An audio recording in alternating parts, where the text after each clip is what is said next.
It's awards season, it's Ballon d'Or time, and it looks like Vinicius, at the time of recording, for a lot of people, is going to be the man that wins it. So we've built a little list that we're calling the People's Ballon d'Or. Other members that we think could have been in for the run-in. I'll let you start, H. Who would have been your choice?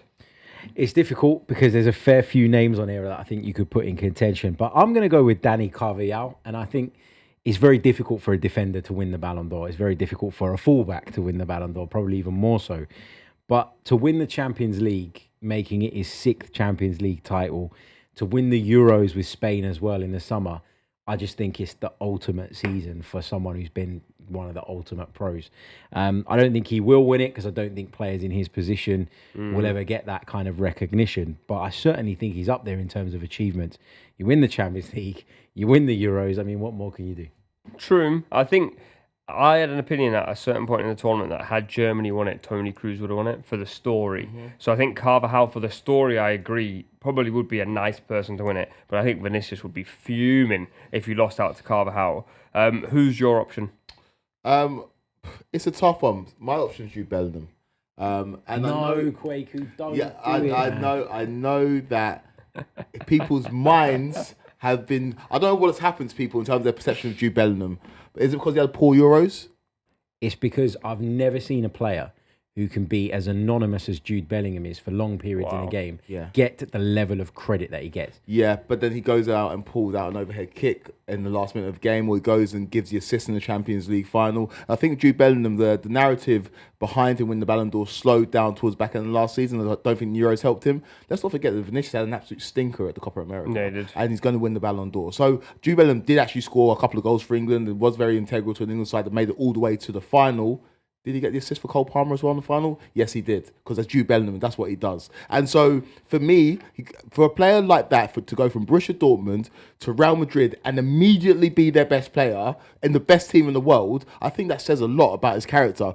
His goal scoring starts at Real Madrid is better than that of Ronaldo. And he's a centre midfielder. Let's remember what Jude Bellingham is and what he has done over the last 12 months. And let's not take it for granted. I know Vinicius is probably going to win this Ballon d'Or, but I don't think saying Jude Bellingham should win it is also an outrageous claim. I don't think you can say he's Real Madrid's best player. I think that's an outrageous shout on your part, Kweku. Well, last season he wasn't Real Madrid's best player. I don't. What, talent-wise? In terms of effectiveness on the team, was he their best player or not? I don't know. I think if you gave any other one of them, if you gave Fede Valverde the license that Bellingham had, you've got to think about the circumstances as well. You've been told as a midfielder, get up alongside the forward. And now that Real Madrid have another forward in Kylian Mbappe, you're not going to see anywhere near that from Jude Bellingham because his role's going to change. He forced their You'll blame it on the role, and I'll say, well, the role last season was what propped him up. But he made that role his own. He forced their hand.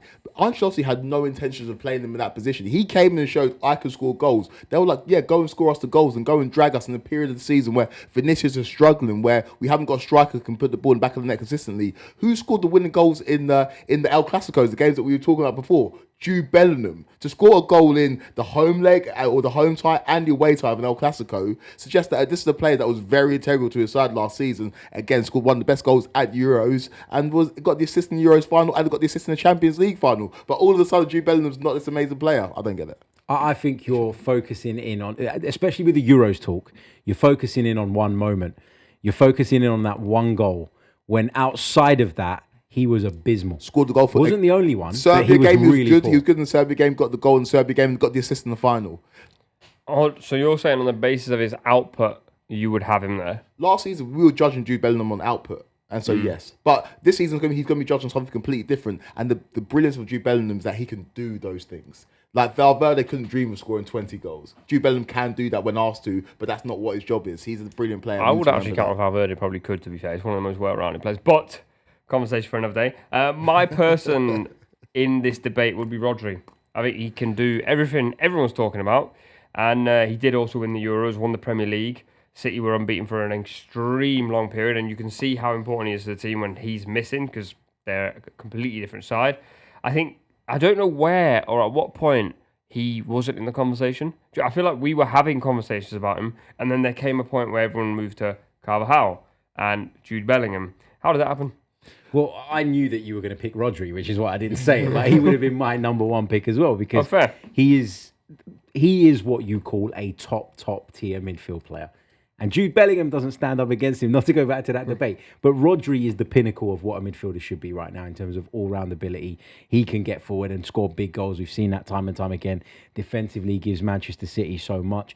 His technical level is incredible, but his physical level as well has been outstanding. So, yeah, I think he's the closest challenger to Vinicius Jr. I think it's a straight shootout between those two. I think the only reason he doesn't win it is because of holding midfielder.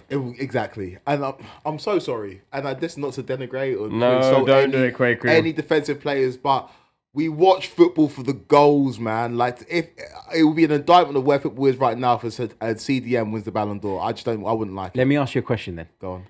If you say that defensively minded players or players that tend to be more defensive than they are offensive can't win the Ballon d'Or, Jude Bellingham, if he doesn't win it this time, will he ever win it again? Probably not. And you're okay with that? I would have to be. Given the way you've talked about it. because like the Ballon d'Ors should be going to the Mbappes, to the Vinicius Juniors, the players that get you off your feet, the players that when you go to the stadium, the fans have got on the back of their shirts. I don't think there's many Man City fans that have got Rodri on the back of their shirt. Well, they should as opposed do. to a Haaland or a Phil Foden. They should do. You pay the entrance fee to watch goals. And when you have a player that wins the most prestigious award in football when it comes to individual honours, that's not a goal scorer. I don't know. I think it's just an indictment on where we are in terms of We're going football. a little bit left there, but very quickly. Go on. If Virgil van Dijk won it that season, would you have been happy? He was abnormal. Get out of town. All right, let's move on to the next topic.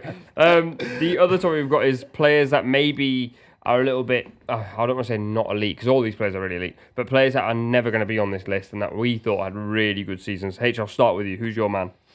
I think from this list, there's one that I would put in, but I know you're going to say it, so I'm not going to go down that route. But there's another one that I would put in, and that's Arsenal's Gabriel.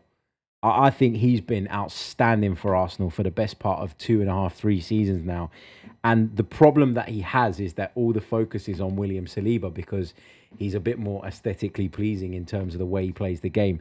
But Gabriel has had to babysit a number of different left backs, most of which can't defend in Mikel Arteta's system. He's had to go out there and support those players while staying close enough to Saliba. He's an incredible threat from set pieces. Always turns up and gives 100%. I know that should be a bare minimum, but you can always feel it with Gabriel that he's up for it. He's been wearing the captain's armband recently in the absence of a few players, and he deserves it. So he's the one that, when I look at this list that we've got in front of us, jumped out to me straight away.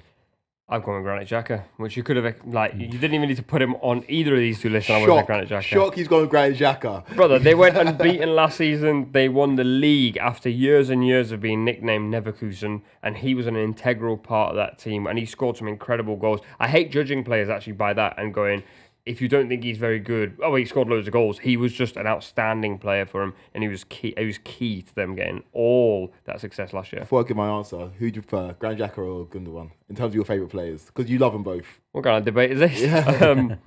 We're struggling here. Granit Xhaka. Whilst you're thinking, I'll give my answer. Cucurella. Cucurella for me, in terms of... Me and Kweku are going to fall out. What do you mean? Well, first of all, the producer who put Dwight McNeil on this list, of course, the name Cucurella is going to stick out because what's Dwight McNeil done to be on any list that says Ballon d'Or above it? Anyway, Cucurella for me, in terms of narrative surrounding him before last season, he's not good enough. No Chelsea fan was having him. When Chelsea went to Anfield without Marc Cucurella, I saw Chelsea fans being like, we can't win this game because Cucurella's not playing. The turnaround in terms of his career has been quite incredible to watch. And for Spain, in every single one of those stadiums we went to at the Euros, when Cucurella was playing against the opposition fans were booing him, and he was the player that all the fans were picking out as the pantomime villain. And all he did was perform game after game after game, and he got the assist in the final. Marc Cucurella, in terms of what he's done from being an outcast at Chelsea to becoming Spain's starting left back in the side that wins the Euros, for me, he stands out on this list, and he's my pick for the hipsters Ballon d'Or. There's two left fullbacks on this list that I would pick ahead of him. DiMarco and Grimaldo are both better than him. We're talking about Ballon d'Or, man. That's what I mean. That's what I mean. For that song alone, yeah, he's got to be off this list. That song was atrocious. Yeah, sorry, mate. Get off. All right, and lastly, our favourite moment of the year, which is really weird because there's been a lot of football that's been on, so it's really difficult to remember. I'll go first because mine's extremely unpopular, and hopefully you forget about it by the end of the video. I think the best team won the Euros, and I'm really happy that Spain won it because football won the Euros, and that was what was important. We'll move swiftly on. Kweku. Wow. I was at AFCON. It was one of the craziest tournaments I've ever witnessed.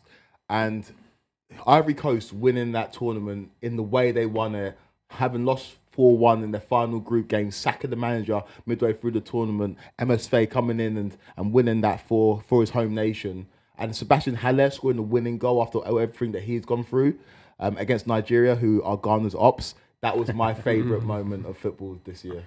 I'm going to go with, there was a few I could have picked, but I'm going to go with Martinelli's deflected winner against Manchester City last season, because people at that point were questioning whether Arsenal could actually compete with Manchester City. That was the first time you really saw the pragmatic side of this new iteration of Arsenal, where Arsenal just went, we're going to sit off you a little bit and we're going to go a bit more direct towards the end of the game and we'll just see how it goes, sort of thing. And then to score such a scrappy, messy winner against Manchester City, when all people say is you don't know how to play the dirty side of the game, you haven't got the dark arts in you.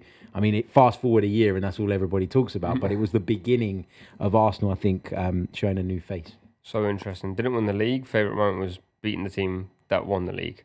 Arsenal fans, can't live with you, can't live without you. Let us know what your favourite moments were from last season.